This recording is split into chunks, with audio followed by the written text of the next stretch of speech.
The recent COVID-19 pandemic has impacted the way people live, work, and interact with each other across the globe. In India and in many countries, we faced lockdown to contain the spread of the virus. Everything came to standstill. This had a huge impact on business and the economy. As we started unlocking, we could see the demand improve, and the festive season saw some good recovery in most business sectors. Having said that, the COVID-19 pandemic has altered the way we do business in many ways.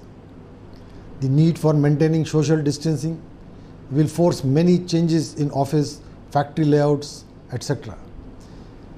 In the job possible, work from home will be encouraged. Plant layouts will have to be altered to ensure social distancing, often affecting workflow and work processes. Here too, adaptation of automation, machine learning and IoT will increase, which will have a positive impact on quality and efficiency.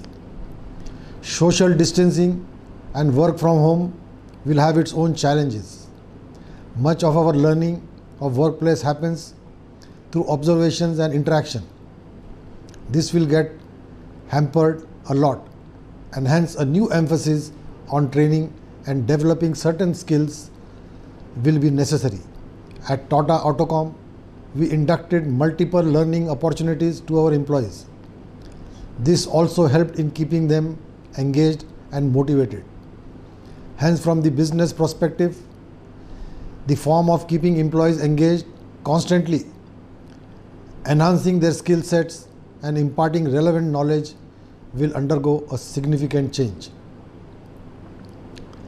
At Tata Autocom, the amount of training digitally we did now is unprecedented, and virtually every employee has got trained in some subject or the other. Adaptation of internet-based digital technology will certainly increase. We have already been accustomed and by now conducting business meetings over Zoom and MS Teams, etc. We at Tata Autocom, even on a digital platform, celebrated our 25th anniversary, which was attended by more than 16,000 people.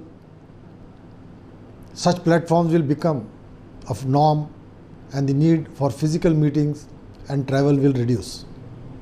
This too has brought in a lot of saving in terms of time and cost. India needs to now become self-reliant in terms of technology. The Honorable Prime Minister's dream of Atmanirbhar Bharat has to come true. Allow me to take an example from the auto industry in which we belong. Much of the critical components of Bharat Stage 6 vehicles are still imported. We need to ensure that these are 100% localized and we fully adopt localized technology. This will call for an investment, and the entire ecosystem, starting from government, OEMs and component industry, will have to create a fresh approach toward ensuring economically viable models. At Tata Autocom, we have been investing in bringing such technologies into India, and of late towards electric vehicles. We have investing in creating engineering and R&D capabilities so that we can develop product and services suitable for India market. The other opportunity that we see is the growth of emerging market. These are markets that have similar cost challenges like India, that bring some export opportunities to the table and hence offer economics of scales. Last but not the least, industry and government together will have to find ways and means to generate employment. The pandemic has put many people out of job. As long as there is unemployment, the economy cannot grow to its full potential. We at Tata Autocom ensure that each and every employee is there with us during this pandemic time.